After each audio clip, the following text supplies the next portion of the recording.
Okay, यहाँ पे लिखे वायरस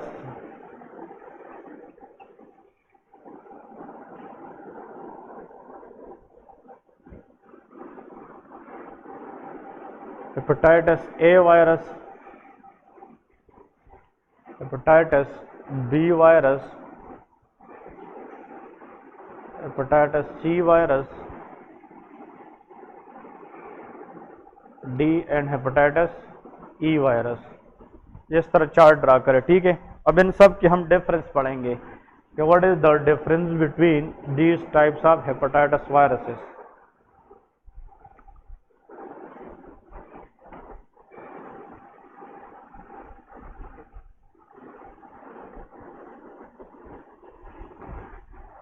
ओके जी, तो नीचे लिखे वायरस की फर्स्ट नंबर फैमिली, कि भाई ये कौन कौन सी फैमिली के वायरसेस हैं, ठीक है। Number 1 hepatitis A virus is RNA virus. ये कौन सा है? आरएनए। अभी हमने जिक्र की है ये आरएनए वायरस है। ये कौन सा वायरस है? It is a DNA virus. Very good, DNA virus. ये कौन सी है? आरएनए। ये भी आरएनए वायरस है और ये भी आरएनए वायरस है। So all hepatitis viruses are RNA virus except hepatitis B which is a DNA virus. अब यहाँ पे एग्जामिनर इतना आसानी से नहीं पूछेगा, वो कहेगा कि जो हेपेटाइटिस ए वायरस है ये तो आरएनए वायरस है, लेकिन ये कौन से वायरस फैमिली से ताल्लुक रखता है। देखिए, जब हम वायरोलॉजी पढ़ेंगे माइक्रोबायोलॉजी के अंदर, तो वायरसेस के कई फैमिलीज होते हैं, डिफरेंट फैमिलीज, और उन डिफरेंट फैमिली के अंदर डिफरेंट वायरसेस सर्वाइव करते हैं। तो वो वायरस जो हेपेटाइटिस ए वायरस है वो कौन सा वायरस होता है? आरएनए। और जिस फैमिली के अंदर ये रहता है वायरोलॉजी के अंदर, उसको हम कहते हैं पिकोरना वायरस फैमिली। पिकोरना वायरस फैमिली, ये इस वायरस की फैमिली है। पिकोरना वायरस के अंदर बहुत से वायरस आते हैं, उनमें से एक वायरस का नाम हेपेटाइटिस ए वायरस है। तो picorna virus is a family of hepatitis A virus, ठीक है। ओके, अब अगर वो वायरस जो हेपेटाइटिस बी कर आता है और वो क्या है? डीएनए वायरस, इसकी फैमिली को हेपा डीएनए वायरस कहते हैं। HEPA DNA virus family, HEPA DNA virus family, ये इसकी फैमिली है। ये फैमिलीज आप लोगों ने रटने हैं क्योंकि ये इंपॉर्टेंट क्वेश्चन है और यही एग्जाम में आते हैं, ठीक है।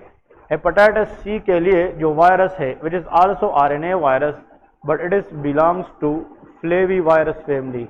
ये किस वायरस के अंदर आता है? फ्लेवी वायरस फैमिली में आता है। और जो हेपेटाइटिस डी है, डी, ये डेल्टा वायरस फैमिली में आता है। D for delta, delta virus family. और hepatitis E RNA virus is belonging to hepe virus family, ये हैप्पी वायरस में आता है, ठीक है। तो ये जो ब्रैकेट के अंदर नाम है सारे, दीज आर फैमिली नेम। देखिए, अब हेपेटाइटिस ए और हेपेटाइटिस सी, इसकी बात करें। हेपेटाइटिस ए आरएनए वायरस है, हेपेटाइटिस सी कौन सा है? आरएनए है। तो दोनों आरएनए, लेकिन दोनों की फैमिली क्या है? डिफरेंट है। तो दोनों की जो हेपेटोसाइट डैमेजिंग कैपेसिटी है वो भी क्या है? वो डिफरेंट है। दोनों की ट्रीटमेंट भी डिफरेंट है। इसलिए फैमिली की वजह से आप लोगों को पता होना चाहिए कि किस वायरस की कौन कौन सी फैमिली है, ठीक है। तो ये फैमिली है वायरसेस के लिहाज से। इसके बाद लिखे ट्रांसमिशन, कि एक बंदे से दूसरे बंदे में ट्रांसफर कैसे हो सकते हैं। Hepatitis A virus, B, C और डी, ई की बात करते हैं।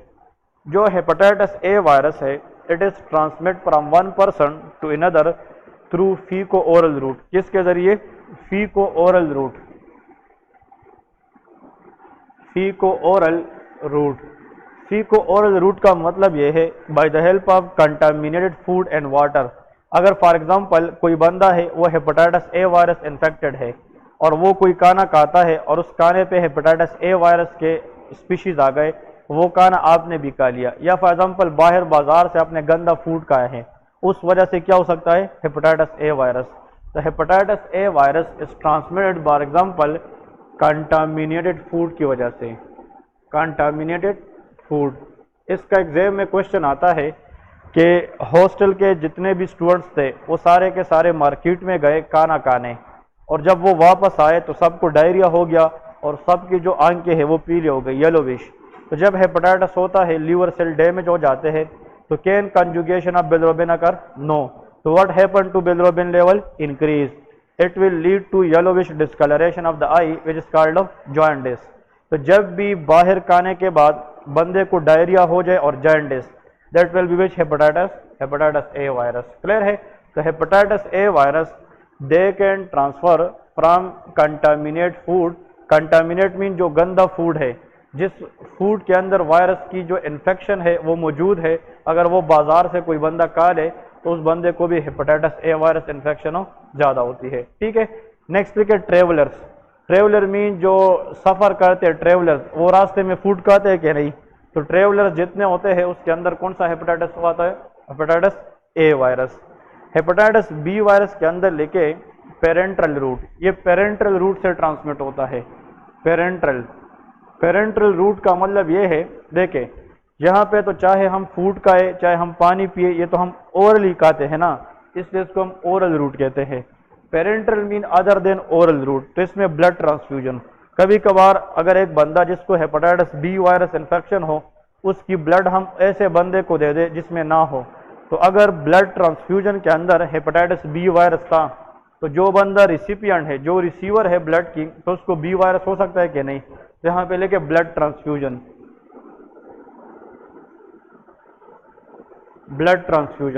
But not all but blood transfusion from infected person. ये याद रखें, जिस बंदे को पहले से हेपेटाइटिस बी वायरस हो, अगर उससे ब्लड हम दूसरे को दे दे तो उसको भी क्या हो सकता है? हेपेटाइटिस बी वायरस हो सकता है। Number 2, birth. इसका मतलब बर्थ से मुराद ये है, कभी कभार हेपेटाइटिस बी वायरस माँ जो है, मदर, ड्यूरिंग द बर्थ किसको दे सकती है? बच्चे को। तो बर्थ ये कंजेनिटल भी हो सकता है, मतलब बर्थ में भी हो सकता है। नेक्स्ट है लैक्टेशन। जो माएँ अपने बच्चे को दूध पिलाती है, वो दूध के जरिए भी हेपेटाइटिस बी वायरस को क्या कर सकते हैं? ट्रांसफर कर सकती है। ठीक है। तो देखें, इसका मतलब ये है कि ब्लड के जरिए, हाँ जी, बर्थ के दौरान, लैक्टेशन के दौरान, और नेक्स्ट लेके सेक्सुअल कांटेक्ट। अभी उससे थोड़ी देर पहले मैंने क्या जिक्र की थी? The most common hepatitis which is transfer by the help of sexual contact, that is hepatitis B virus. वो हेपेटाइटिस बी वायरस है। ठीक है। हेपेटाइटिस सी वायरस के बारे में लेके, ठीक है, स्पेशली बाय ब्लड ट्रांसफ्यूजन। ये दोनों सेम है, ये भी ब्लड ट्रांसफ्यूजन से होती है, यूजुअली बाय ब्लड ट्रांसफ्यूजन। ठीक है, बाय ब्लड ट्रांसफ्यूजन। तो ये भी ब्लड ट्रांसफ्यूजन से जनाब क्या हो सकती है? ट्रांसफर हो सकती है। हेपेटाइटिस डी के लिए लेके सेक्सुअल रूट, ये भी सेक्सुअल रूट से ट्रांसफर हो सकता है। Sexual root. ओके, देखे वो कौन सा हेपेटाइटिस है जो मोस्ट लाइकली सेक्सुअल रूट से ट्रांसफर होता है? Answer is B. लेकिन वो कौन सा वायरस है जो बी की मौजूदगी में होता है? Hepatitis D. तो डी और इसका जो रूट है वो सेम है। तो अगर किसी को डी हो तो इसका मतलब इस बंदे को बी भी होता है। क्लियर है? तो ऐसा हेपेटाइटिस वायरस जो हेपेटाइटिस बी की मौजूदगी में होता है, that is hepatitis D virus. और इसमें भी लिखे ओरल रूट। ओरल रूट से मुराद ये है कंटामिनेटेड वाटर, इसको वाटरबोर्न बोन इन्फेक्शन कहते हैं। मतलब यह कि कंटामिनेट वाटर, अगर आप बाहर से कोई वेल से या कोई कुएं से ऐसा पानी पिए जिसमें हेपेटाइटिस ई वायरस की इन्फेक्टेड हो। अब देखें, रिमोट एरिया से जितने भी लोग आते हैं हेपेटाइटिस के अंदर, वो कौन सा हेपेटाइटिस होता है? ई। तो रिमोट एरिया तो विलेजेस होते हैं ना, गांव देहात, तो वहां से एक कुएं से ज्यादा लोग पानी पीते हैं कि नहीं? पूरा गांव एक कुएं से पानी उठाकर लेके जाते हैं। तो उसके अंदर कांटेक्ट की वजह से अगर हेपेटाइटिस ई वायरस इन्फेक्शन आ जाए, तो because that will be from remote area. तो रिमोट एरिया जितने भी होते हैं ना, देहात के जितने लोग होते हैं, वो एक कुएं को जनाब सारा यूज करते हैं। जितना भी एक पूरा देहात है वो एक एक एरिया से जो है ना पानी लेके जाते हैं। ऐसा है कि नहीं? जिसका मतलब अगर एग्जाम में आ जाए कि भाई एक विलेज है, उसमें सारे लोग एक कुएं से पानी यूज करते थे और सबको बाद में जॉन्डिस हो गया, तो ये कौन सा हेपेटाइटिस होगा? ई। तो कंटामिनेटेड वाटर की वजह से जो हेपेटाइटिस है वो ई है, बट कंटामिनेट फूड की वजह से वायरस कौन सा है? हेपेटाइटिस ए है। तो देखें, ये कौन सा रूट है? फीको ओरल। ये भी कौन सा है? फीको ओरल। तो ये दोनों फीको ओरल है, ये दोनों ओरल है। लेकिन बी सी और डी, ये सारे इसको हम कहते हैं पेरेंटल रूट। इसको क्या कहते हैं? पेरेंटल। ऐसा रूट अदर देन ओरल, जो ओरल ना हो, चाहे वो ब्लड के वजह से हो, सेक्सुअल कांटेक्ट की वजह से हो, चाहे वो लैक्टेशन की वजह से हो, लेकिन ऐसा रूट जिसमें ओरल शामिल ना हो उसको हम पेरेंटल रूट कहते हैं। क्या कहते हैं? पेरेंटल। तो which viruses can transmit from one person to another by the help of faeco oral route, hepatitis A and hepatitis E. और पेरेंटल रूट से कौन कौन से जाते हैं? हेपेटाइटिस बी, सी और डी।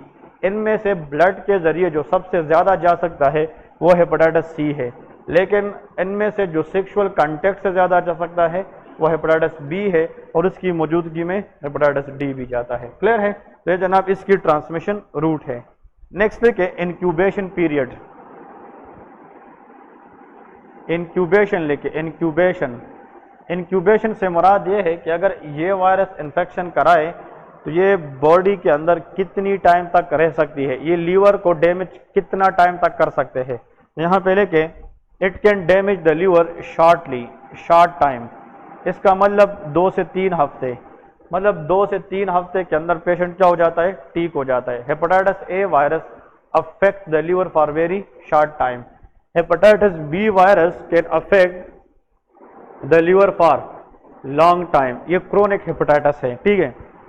यहां पे लेके long time,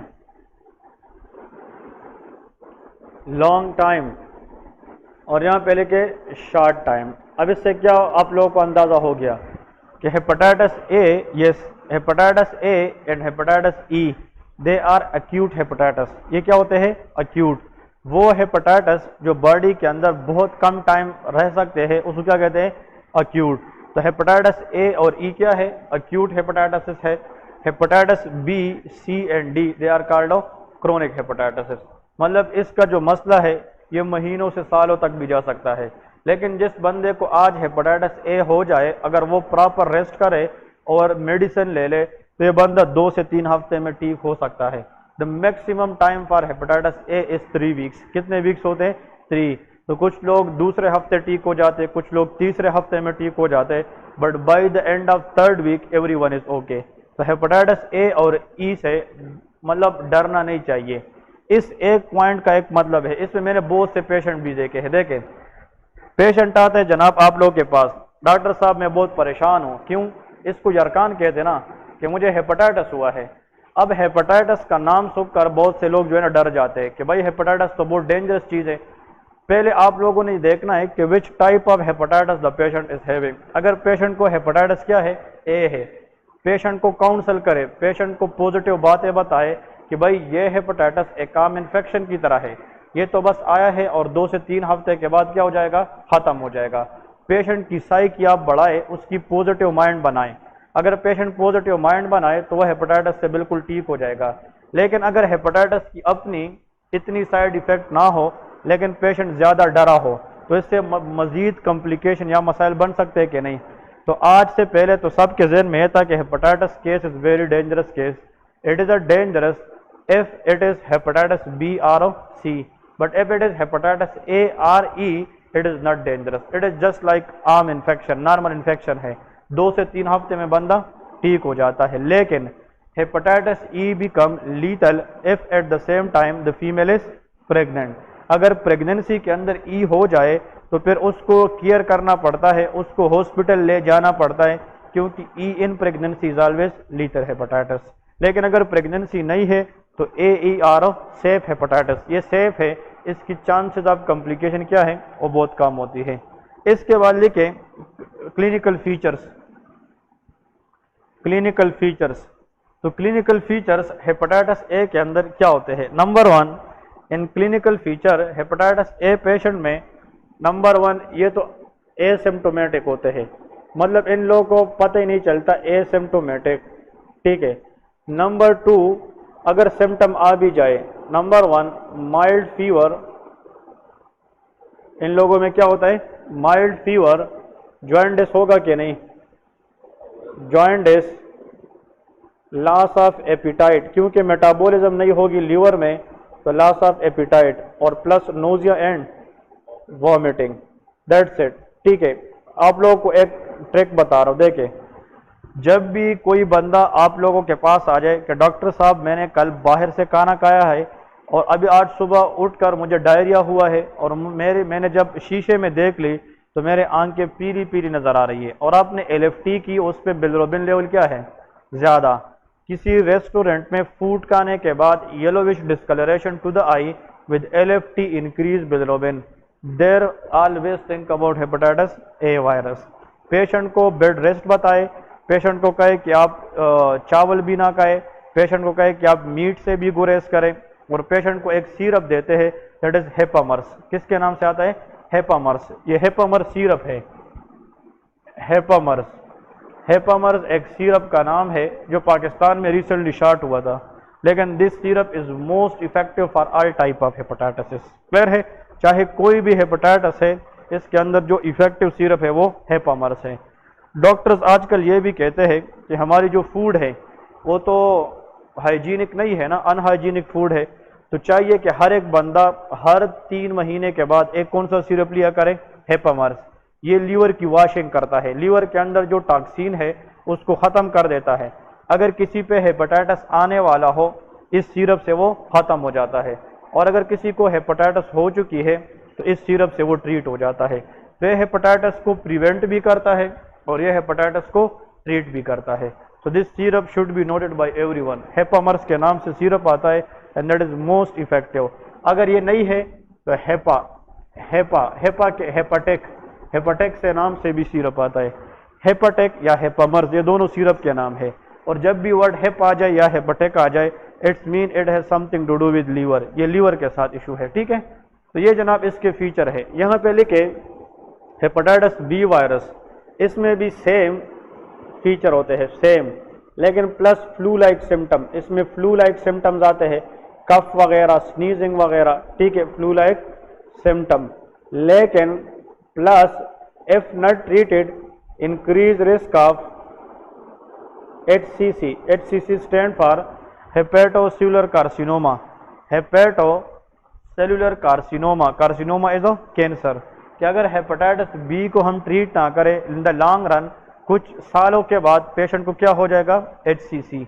that is a dangerous because it take long time to occur. So इसका मतलब ये है ये तो शॉर्ट टर्म के लिए होता है, इसलिए इसके सिम्टम आएंगे और फिर 2 से 3 हफ्ते बाद चले जाएंगे। लेकिन अगर हेपेटाइटिस बी को हम ट्रीट ना करें it will lead to hepatocellular carcinoma.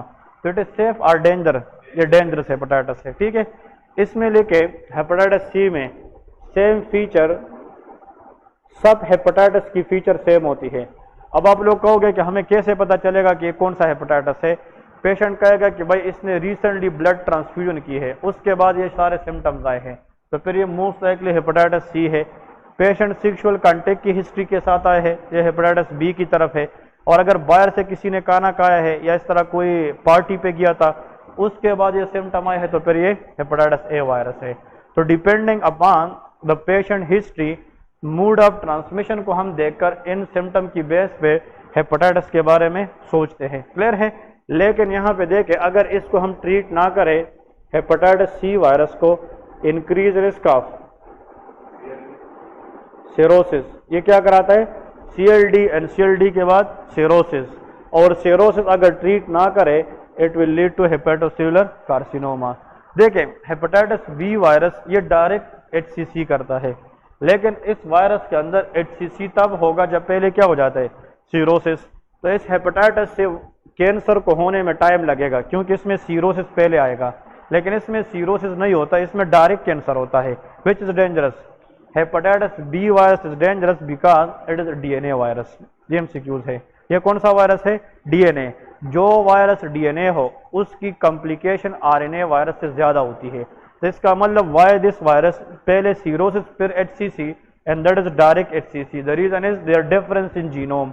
ये RNA वायरस है और ये DNA वायरस है, इसमें ये फर्क है। ठीक है, हाँ जी। HCC stand for hepatocellular carcinoma. Hepatocellular carcinoma, carcinoma mean cancer, लेकिन that is the cancer of liver cells. ठीक है, हेपेटाइटिस डी के अंदर लेके hepatitis D, it become dangerous if there is hepatitis B virus infection along with this. अगर इसके साथ कौन सा इन्फेक्शन हो, हेपेटाइटिस बी वायरस, तो then hepatitis D become very dangerous, क्योंकि hepatitis D is occur in the presence of hepatitis B virus. तो जिसको हेपेटाइटिस डी हो और इसके साथ हेपेटाइटिस क्या हो, B, then this D virus very very difficult to treat and it is very very complicated. और यहाँ पे लेके मतलब रिकवर शॉर्टली होता है, recover within 2 to 3 weeks like hepatitis A virus, but need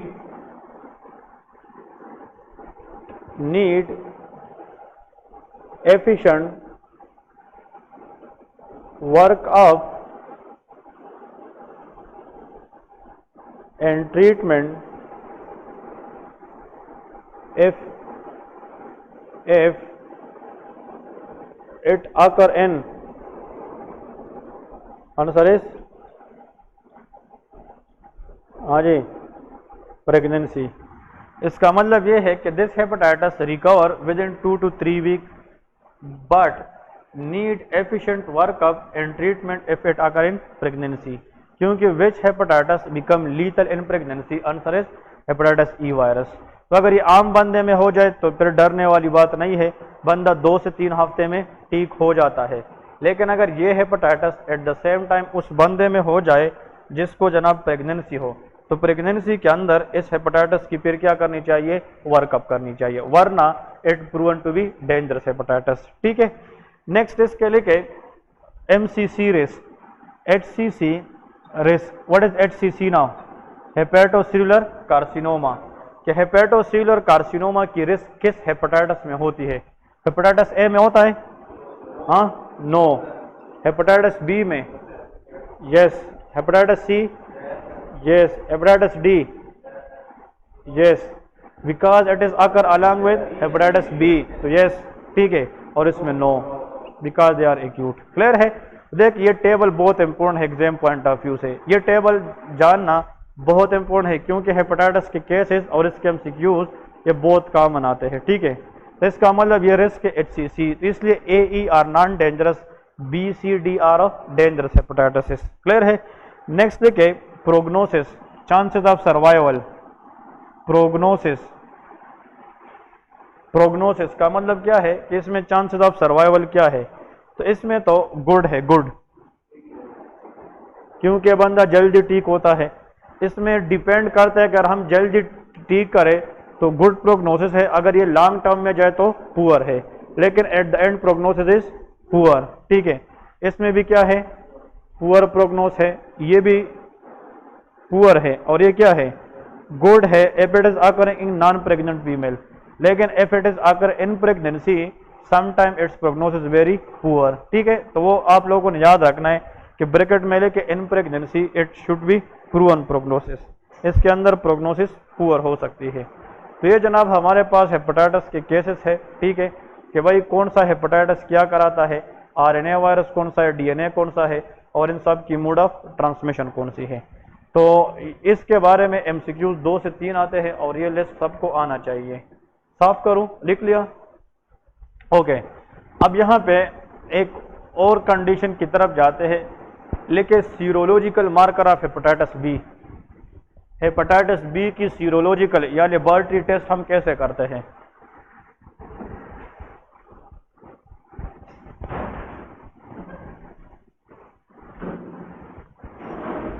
heading दे दे serological marker of markers of hepatitis B, बहुत बहुत इंपॉर्टेंट है। ठीक है, सीरोलॉजिकल मीन लेबोरेटरी मार्कर्स, कि लेबोरेटरी के अंदर कौन से टेस्ट है जो करके हम उससे क्या अंदाजा लगा सकते हैं, हेपेटाइटिस बी वायरस का अंदाजा लगा सकते हैं। ठीक है, ओके। हेपेटाइटिस बी वायरस एक डीएनए वायरस है। ये क्या है, डीएनए वायरस। इसके साथ डिफरेंट एंटीजन होते हैं, डिफरेंट एंटीजन। देखें, एंटीजन का मतलब ये है, अगर ये वायरस है, virus, this is the virus, और इसके यहाँ पे एक डाट, ये डाट देके और एक डाट